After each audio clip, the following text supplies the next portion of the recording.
kita melanjutkan cerita versi 2 dari episode sebelumnya ya. Semoga kalian suka. Sekilas orang dapat melihat bahwa ada sebuah rumah kayu kuno di dalam dunia hijau subur. Rumah kayu itu dikelilingi kabut hijau tipis. Dilihat dari kejauhan, seluruh rumah kayu itu tersembunyi di balik kabut tipis. Itu terlihat samar-samar. Selain itu, rerumputan hijau subur di luar rumah kayu akan membuat seseorang akan semakin sulit menemukan.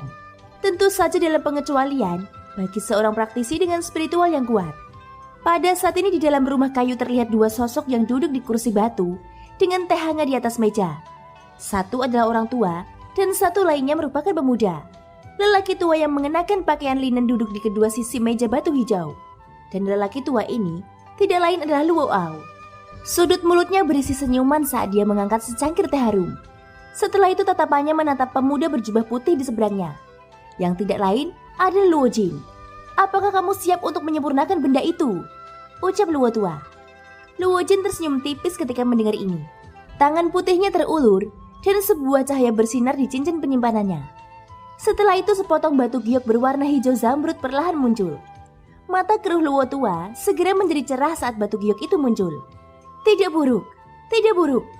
Ini adalah esensi giok kekaisaran surga yang berusia lebih dari 3000 tahun. Dengan ini kamu akan dapat melakukan terobosan ke kelas Dodi dalam waktu 2 tahun. Ucap Luo tua.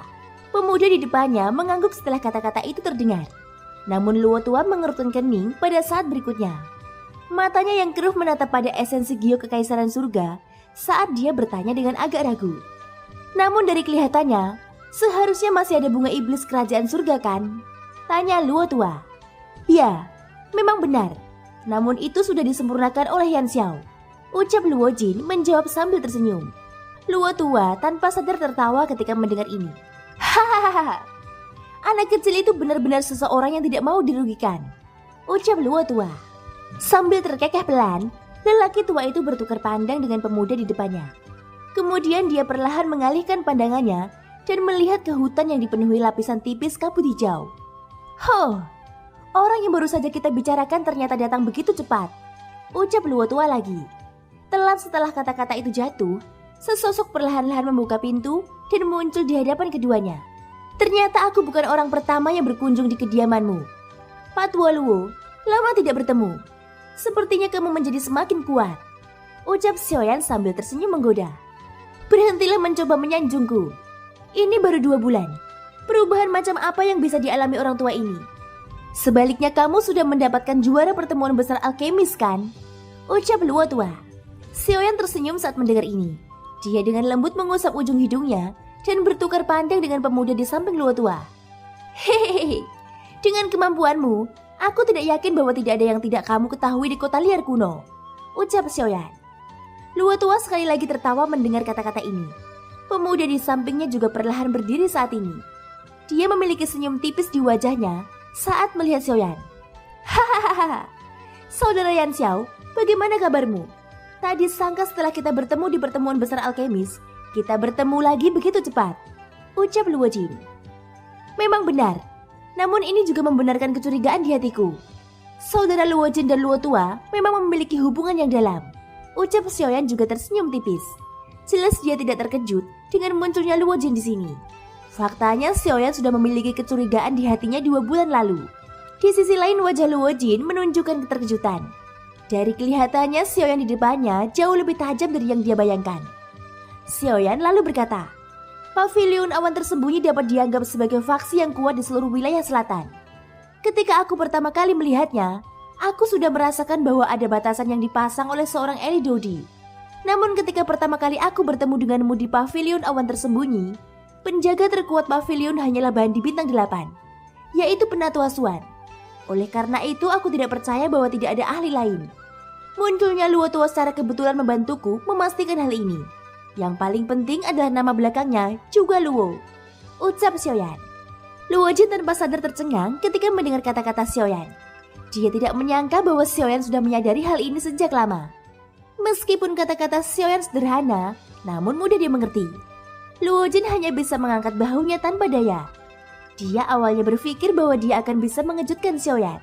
Tapi dia tidak menyangka bahwa Xiaoyan sudah menebaknya. Kemunculannya hari ini hanyalah untuk membantu Xiaoyan memastikan pikiran di dalam hatinya. Selanjutnya mereka bertiga mengobrol santai. Luo Jin tidak terlalu lama memikirkan topik ini. Namun dia mau tidak mau menanyakan beberapa pertanyaan tidak langsung tentang Xiaoyan selama percakapan santai mereka. Dia tidak seperti Luo tua yang bisa mengetahui latar belakang Xiaoyan hanya dari penguasa Xuan. Luo Jin selalu berpikir bahwa Xiaoyan harus menjadi murid dari suatu faksi misterius di wilayah tengah. Kalau tidak, bagaimana Xiaoyan mendapatkan keterampilan Dao kelas tinggi dan teknik rahasia misterius yang hanya ada di wilayah tengah? Xiaoyan tidak berani gegabah menghadapi semua ini. Luo Jin dan Luo tua yang ada di depannya saat ini bukanlah orang biasa. Tentu saja Xiaoyan tidak tahu bahwa Luo Ao sudah mengetahui latar belakangnya. Luo tua menggelengkan kepalanya ketika dia melihat Luo Jin masih mengejar Xiaoyan dan menginterogasinya. Segera dia mengeluarkan tawa lembut dan menyela kata-kata Luo Jin yang ingin dia lanjutkan. Hehehe, anak kecil, kamu sekarang adalah orang yang berpengaruh di kota liar kuno. Lihatlah orang-orang ini. Mereka semua berasal dari berbagai faksi atau klan besar di kota sekitarnya. Mereka semua datang ke sini untukmu, ucap Luo tua. Pada saat yang sama Luo tua melambaikan lengan bajunya dan sebuah pilar tak terlihat muncul. Setelah ruang kosong di depan mereka bertiga bergoyang, tirai tipis berukuran puluhan kaki perlahan muncul. Pada saat ini pemandangan di kota liar kuno di dunia luar benar-benar terlihat oleh kelompok Xiaoyan. Xiaoyan mengerutkan bibirnya sebagai jawaban. Dia merasa sangat tidak berdaya di dalam hatinya. Dia melihat kumpulan hitam kepala manusia di tirai tipis dan tertawa getir. Luo tua, jangan mengejakku. Jika bukan karena mereka, aku tidak perlu bersembunyi di sini, ucap Xiaoyan.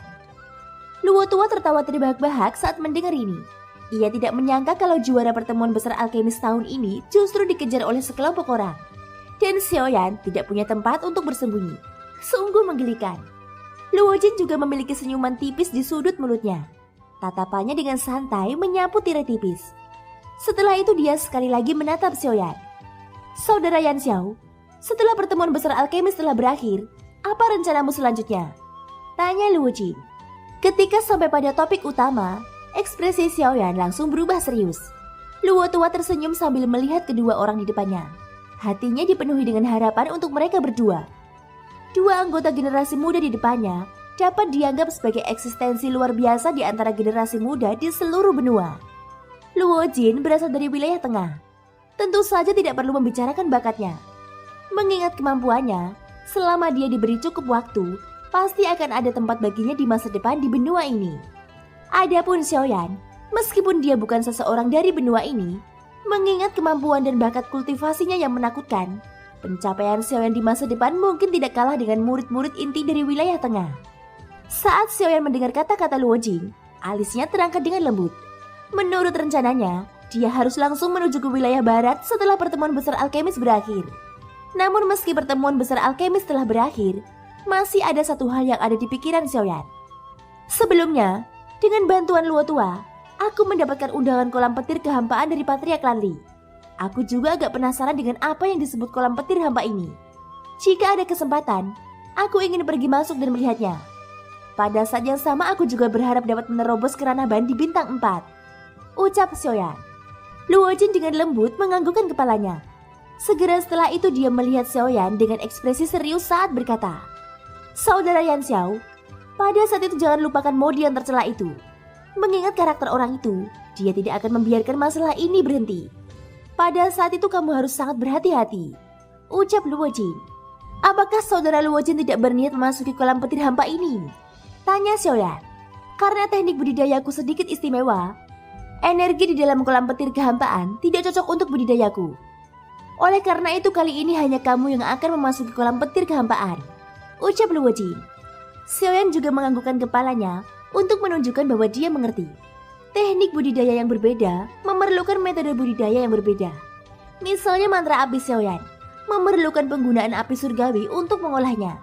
Ini adalah sesuatu yang tidak dapat dicapai oleh teknik budidaya lainnya.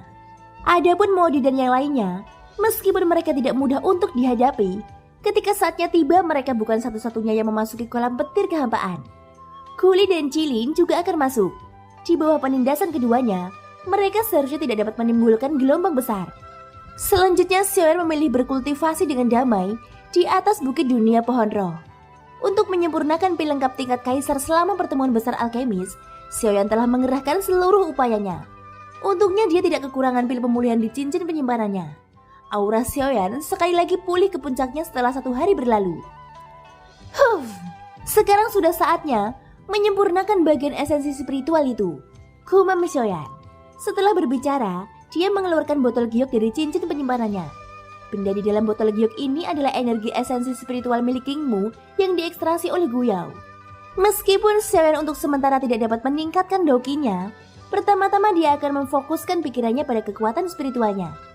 Dengan kekuatan spiritualnya saat ini, jika dia menunggu sampai dia memurnikan dan menelan esensi spiritual, kekuatan jiwanya mungkin benar-benar sebanding dengan seorang alkemis peringkat 3. Xiaoyan membuka botol giok, dan esensi spiritual berwarna putih krem di dalamnya perlahan keluar. Esensi spiritual ini seperti sekelompok kabut yang terus bergolak di telapak tangan Xiaoyan. Xiaoyan mengerutkan kening ketika merasakan aura familiar di dalamnya. Perasaan enggan muncul di hati Xiaoyan. Hehehe, bocah nakal, kenapa kamu merasa sedikit tak tertahankan? Kenapa kamu tidak mengatakannya sebelumnya? Kalau tidak, kamu bisa mengembalikannya ke Kingmu saat itu. Hahaha, ucap Guyao tidak lupa untuk menggoda Xiaoyan. Xiaoyan merasa tidak berdaya di dalam hatinya. Kingmu saat ini sedang retreat. Sekalipun dia ingin mengembalikannya, apa yang bisa dia lakukan? Apakah dia harus menunggu Kingmu keluar dari retreatnya sebelum mengembalikannya padanya? Selain itu, bahkan jika Kingmu bisa keluar dari retreatnya sekarang, mustahil baginya untuk menerimanya kembali. Mengetahui bahwa ada keberadaan mengerikan seperti Guyao di dalam tubuh Xiaoyan, Kingmu pasti tidak akan mengambil kembali esensi spiritualnya. Oleh karena itu, dari kelihatannya, Xiaoyan hanya bisa mengambil esensi spiritual dan memperlakukannya sebagai bantuan. Jika ada peluang di masa depan, Xiaoyan pasti akan mengembalikannya 100 kali lipat. Jangan terlalu banyak berpikir. Jika kamu benar-benar ingin membantu mereka, kamu dapat membantu mereka ketika kamu memiliki kekuatan. Meskipun mereka terlihat kuat sekarang, mereka hanya berada di perbatasan benua. Jika kamu benar-benar ingin mengingat bantuan ini, kamu harus berlatih keras. Ketika kamu menjadi kuat di masa depan, kamu dapat membiarkan suku pohon roh menetap di wilayah tengah secara terbuka. Dengan cara ini kamu tidak akan mengecewakan harapan suku pohon roh, ucap Guyao. Xiaoyan mengerti setelah mendengar ini. Kata-kata Guyao jelas memiliki makna tersembunyi. Seperti Kingmu memiliki motif untuk memberikan esensi spiritualnya kepadanya. Kamu sangat berpengalaman. Apakah kamu benar-benar berpikir bahwa Kingmu memberikan esensi spiritualnya kepadamu karena aku? Meskipun benar bahwa tubuhku adalah api surgawi dan merupakan serangan alami terhadapnya, aku tidak punya alasan untuk menyerangnya. Alasan dia memberikan esensi spiritualnya kepadamu adalah karena dia menyukai bakatmu. Dengan kata lain, dia telah mempercayakan masa depan suku mereka kepadamu, ucap Guyao terus menjelaskan. Xiaoyan menganggukkan kepalanya. Dia saat ini duduk bersila di atas batu hijau. Kedua matanya tertutup rapat saat pikirannya mengamati bagian dalam tubuhnya. Pada saat ini ada kekuatan spiritual menakutkan yang berputar di dalam tubuhnya. Jika dia berhasil memurnikan esensi spiritual ini, akankah kekuatan spiritualnya dapat mengambil kesempatan untuk membuat terobosan? Xiaoyan menenangkan pikirannya dan dengan hati-hati merasakan gugusan esensi spiritual di dalam pusaran di dalam tubuhnya. Sebuah pemikiran melintas di benaknya dan sekelompok api surgawi yang cemerlang muncul dari dalam tubuhnya. Itu perlahan-lahan membungkus esensi spiritual. Esensi spiritual sepertinya merasakan sesuatu ketika sedang dibungkus. Kabut seputih susu dengan cepat bergejolak di bawah bungkusan api surgawi. Seolah-olah ingin menemukan titik terobosan dalam api surgawi. Namun api surgawi telah menyelimutinya sepenuhnya. Setelah sekian lama, perlawanan itu tidak ada gunanya. Esensi spiritual ini hanya bisa meringkuk seperti tupai kecil. Dalam sekejap, esensi spiritual putih susu yang semula seukuran kepalan tangan dengan cepat menyusut. Meski penampilannya tidak sebesar sebelumnya, kekuatan yang terkandung di dalamnya jauh melampaui sebelumnya. Tidak heran para alkemis bisa menggumpalkan sesuatu seperti manik jiwa. Sepertinya mereka telah menyempurnakan kekuatan spiritual seperti Doki. Gumam Xiaoyan sedikit terkejut saat melihat adegan ini. Dia tersenyum di dalam hatinya. Esensi spiritual seukuran kepalan tangan di dalam tubuhnya secara bertahap disempurnakan. Pada saat yang sama, kekuatan spiritual yang agung bergejolak tanpa henti di dalam tubuh Xiaoyan. Selain dokinya yang sama penuhnya, Xiaoyan mengalami kesulitan menekan kekuatan yang semakin kuat di dalam tubuhnya. Alis Xiaoyan terkatup rapat. Dia tidak menyangka bahwa peningkatan kekuatan spiritualnya kali ini akan benar-benar memicu Doki di dalam tubuhnya. Jika ini terus berlanjut, kemungkinan besar dia tidak punya pilihan selain melakukan terobosan hari ini. Saat ini dia seperti balon yang terisi penuh. Hal yang paling menakutkan adalah balon ini masih terus mengembang. Akibat dari pengisian balon tentu saja akan terjadi ledakan. Meski hasil ini tidak menyebabkan Xiaoyan mati, itu juga bukan sesuatu yang ingin dilihat Xiaoyan. Cara untuk menghentikan balon agar tidak terus mengembang adalah dengan melepaskan sebagian udara di dalamnya. Mata Xiaoyan yang awalnya tertutup rapat tiba-tiba terbuka. Begitu dia membuka matanya, Doki di dalam tubuhnya sepertinya telah menemukan jalan keluar. Dua pilar cahaya Doki yang mencolok tiba-tiba keluar dari matanya dan memasuki ruang kosong di depannya. Setelah pilar cahaya menghilang, Xiaoyan tampaknya merasa itu tidak cukup. Dia mengangkat kepalanya ke arah langit. Sebuah pikiran melintas di benaknya, dan Doki di dalam pusaran di dalam tubuhnya tiba-tiba melesat keluar. Itu dengan cepat melonjak menuju tenggorokan Xiaoyan. Segera Xiaoyan melebarkan mulutnya. Cahaya Doki keluar ke langit dari mulutnya. Momentum menakutkan seperti itu tentu saja membuat khawatir banyak orang di dunia pohon roh. Ketika anggota suku pohon roh mengangkat kepala untuk melihat ruang kosong, mereka hanya melihat pilar cahaya Doki menyerbu ke arah langit. Saat mereka hendak melangkah maju untuk melihat karena penasaran, sebuah teriakan tiba-tiba terdengar. Sekelompok bocah nakal. Orang itu hanya melatih keterampilan Dou. Apa yang ingin kamu lihat? Kalian semua mundur, teriak Luotua. Mendengar ini, mereka tidak punya pilihan selain menuruti suara Luotua. Di udara, Luotua juga menyipitkan matanya saat dia melihat pilar cahaya Doki yang menakutkan di depannya. Sepasang mata tuanya yang keruh mengungkapkan ketakutan. Anak kecil ini, pantas saja dia mampu melintasi kekuatan 2 bintang dan bertarung langsung dengan bandi bintang 6. Tingkat ketangkasan Dokinya sepertinya adalah sesuatu yang bahkan aku tidak bisa dibandingkan dengannya. Gumam Luotua. Pilar cahaya Doki di depannya berangsur-angsur menghilang. Luotua akhirnya mengalihkan pandangannya ke Xiaoyan di bawah.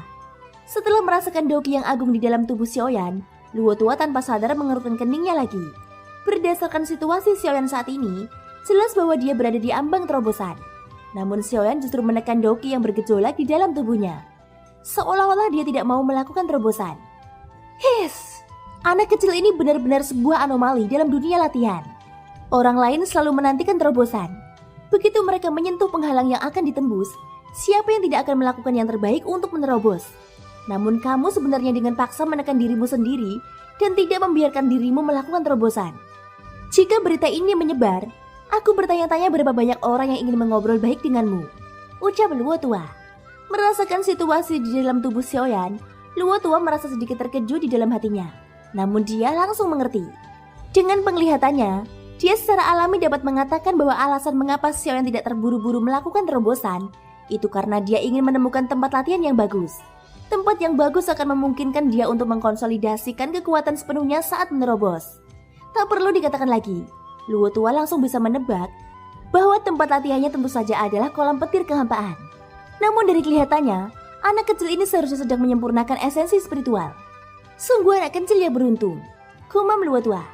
Sementara Luotua menyelidiki Doki yang bergejolak di dalam tubuh Xiaoyan, kekuatan esensi spiritual yang disempurnakan oleh Xiaoyan secara alami juga terdeteksi oleh Luotua.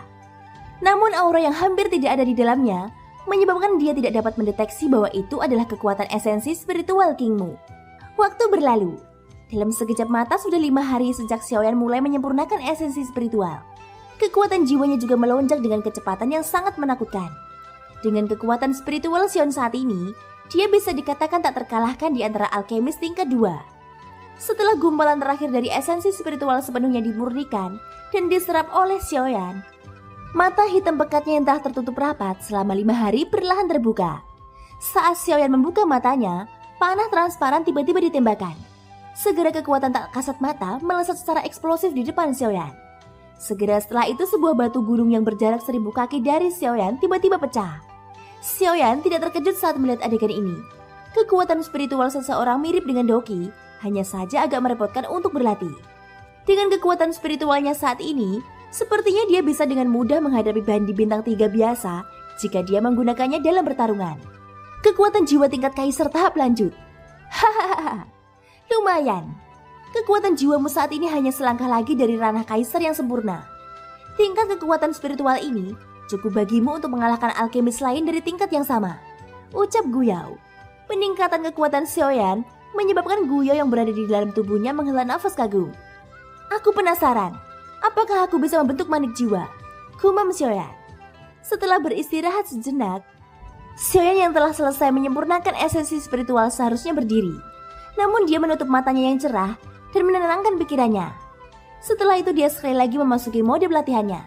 Sebuah pemikiran melintas di benaknya dan kekuatan spiritual seperti lautan tiba-tiba bergerak saat ini. Guyo tanpa sadar berseru kaget saat merasakan perubahan pada tubuh Xiaoyan. Tidak disangka Xiaoyan akan begitu berani. Kekuatan spiritualnya baru saja mencapai tahap kaisar tingkat lanjut. Namun dia ingin mencoba membentuk manik jiwa. Guyo tidak tahu apakah dia ceroboh atau berani. Meski kekuatan Xiaoyan akan melonjak setelah membentuk manik jiwa, bahaya yang ditimbulkannya bukanlah sesuatu yang bisa ditanggung oleh orang biasa. Bahkan dengan pengalaman Guyo, ini adalah pertama kalinya dia melihat seseorang dengan paksa membentuk manik jiwa dengan kekuatan spiritual tahap kaisar tingkat lanjut. Mengondensasi manik jiwa lebih mudah diucapkan daripada dilakukan. Itu hanya memadatkan energi spiritual seseorang menjadi sebuah manik. Namun tekanan yang harus ditanggung seseorang selama proses tersebut jelas tidak sederhana kedengarannya. Pembentukan manik jiwa tidak hanya menguji kekuatan spiritual seorang alkemis, namun juga menguji kecerdasan sang alkemis. Selama proses pembentukan manik jiwa, kekuatan spiritual yang kuat tidak lagi bisa diandalkan oleh seorang alkemis. Hanya pikiran yang teguh dan ulet yang dapat mendukung pembentukan manik jiwa sampai akhir. Itu juga karena banyak alkemis peringkat 2 tingkat tinggi yang tidak dapat membentuk manik jiwa dan menerobos penghalang untuk menjadi alkemis peringkat 3. Kekuatan spiritual seseorang dapat dilatih dan ditingkatkan. Namun kecerdasan seseorang hanya dapat mengandalkan hatinya sendiri. Hanya dengan hati yang kuat, seseorang dapat menjamin penggumpalan manik jiwa. Ini juga bisa dianggap sebagai ujian bagi yang kuat. Xiaoyan menenangkan hatinya dan perlahan menggerakkan kekuatan spiritual di lautan kesadarannya. Metode pembentukan manik jiwa tidaklah sulit. Meskipun ini adalah pertama kalinya, Xiaoyan bisa dianggap familiar dengannya. Sebagai seorang alkemis, mengendalikan kekuatan spiritual adalah tugas yang sangat mudah. Apa yang perlu dilakukan Xiaoyan sekarang adalah membimbing kekuatan spiritual di lautan kesadarannya dan menggunakan metode khusus untuk membentuknya. Setelah semua kekuatan spiritual di lautan kesadaran Xiaoyan sepenuhnya terbentuk dan diubah menjadi kondisi fisik, pembentukan manik jiwa akan selesai.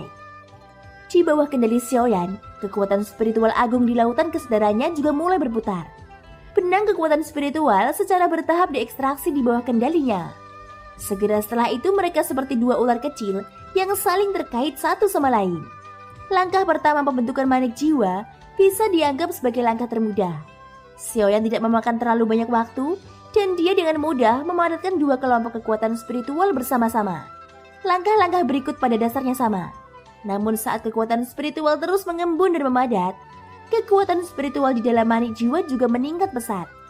Sebelum manik jiwa sepenuhnya terbentuk, semua kekuatan spiritual yang dimiliki Xiaoyan akan menjadi beban terbesarnya. Kekuatan spiritual yang menakutkan akan menghancurkan kesadarannya. Jika dia tidak mampu bertahan, akibat terburuknya adalah kekuatan spiritualnya akan terluka. Saat kekuatan spiritual berangsur-angsur terkondensasi, manik jiwa berwarna putih keabu-abuan perlahan terbentuk di dalam lautan kesadaran Xiaoyan. Pada saat ini, Xiaoyan juga bisa dengan jelas merasakan kekuatan spiritual mengerikan yang dipancarkan dari manik jiwa. Dia merasa seolah-olah sedang membawa gunung megah di punggungnya. Setiap bagian tubuhnya menahan kekuatan spiritual yang mengerikan. Seiring berjalannya waktu, rasa sakit seperti digigit semut menyerang seluruh tubuhnya. Dia merasa seolah seluruh tulang di tubuhnya akan hancur. Kekuatan spiritual dalam lautan kesadarannya terus mengalir keluar dan sepenuhnya dituangkan ke dalam manik jiwa berwarna putih keabu-abuan. Kesadaran Xiaoyan juga berangsur-angsur menjadi sedikit kabur. Sebelum manik jiwa terbentuk, kekuatan spiritualnya tidak lagi dapat digunakan olehnya. Tiba-tiba manik jiwa berwarna putih keabu-abuan yang seukuran bola bergetar hebat. Segera kekuatan spiritual yang tak terbentuk dan menakutkan langsung menghancurkan Xiaoyan.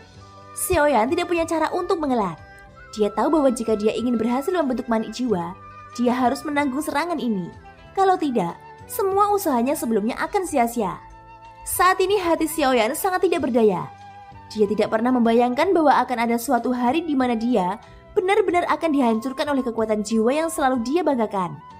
Mungkin inti dari pembentukan manik jiwa adalah agar sang alkemis memahami bahwa jika dia ingin mengalahkan orang lain, dia harus mengalahkan dirinya sendiri terlebih dahulu. Bagi seorang praktisi yang benar-benar kuat, kekuatan lawannya hanya akan membuatnya bergairah. Hanya ketika dia tidak mampu melampaui dirinya sendiri, barulah dia merasakan ketakutan di dalam hatinya. Ketika Xiaoyan memikirkan hal ini di dalam hatinya, kekuatan spiritual yang awalnya miliknya sudah melonjak dengan kekuatan yang menakutkan. Kekuatan spiritual mengerikan yang dipenuhi aura kehancuran itu dengan kejam menekannya seperti badai. Ekspresi Xiaoyan tiba-tiba berubah. Tubuh ilusi di dalam tubuhnya meledak dengan keras. Di bawah kekuatan spiritual yang menakutkan itu, kemauannya yang menurutnya kuat ternyata tidak mampu menahan satu pukulan pun. Pikiran Xiaoyan berada di ambang kehancuran. Dia dengan enggan mengeluarkan suara serak dari lubuk hatinya. Darah segar yang menyakitkan sepertinya akan muncrat dari tenggorokannya. Perasaan hancur ini membuat Xiaoyan benar-benar merasakan aura kematian. Saat ini Xiaoyan merasa tubuhnya tidak lagi mendengarkan perintahnya. Kekuatan spiritualnya telah hilang dan dia hanya tersisa dengan tubuh seperti mayat berjalan. Anak ini sungguh gegabah, ucap Guyao sambil menghela nafas dengan kesal. Tiba-tiba kekuatan jiwa yang agung melonjak ke dalam tubuh Xiaoyan. Kekuatan spiritual yang dipancarkan oleh manik jiwa diblokir untuk sesaat. Saat ini pikiran Xiaoyan yang runtuh sekali lagi dipenuhi dengan kehidupan. Meskipun aku bisa menyelamatkanmu untuk saat ini, aku tidak bisa melindungimu selamanya. Berhasil atau tidaknya akan bergantung pada dirimu sendiri, ucap Guyao lagi. Pikiran Xiaoyan tiba-tiba menguatkan saat tekanan spiritual diblokir. Xiaoyan merasakan tubuhnya tiba-tiba menjadi lebih ringan. Tekanan di sekujur tubuhnya telah hilang. Suara Guyao terdengar samar-samar sementara Xiaoyan merasa terkejut di dalam hatinya. Dia langsung bereaksi setelah mendengar ini. Dari kelihatannya Guyao telah membantunya lagi. Jika bukan karena Guyao, Xiaoyan tidak dapat membayangkan akhir cerita seperti apa yang akan terjadi. Xiaoyan diam-diam berterima kasih pada Guyao di dalam hatinya. Ia pun sadar bahwa ini bukan saat yang tepat untuk mengungkapkan rasa terima kasihnya. Segera dia menaruh seluruh perhatiannya pada manik jiwa di depannya. Selanjutnya, selama dia bisa menstabilkan pikirannya dan bertahan sampai akhir, manik jiwa akan terbentuk. Thank you guys, sudah mendengarkan ceritaku sampai akhir. Ikutin terus kelanjutannya ya. Semoga hari kalian menyenangkan. Sampai jumpa dan bye-bye.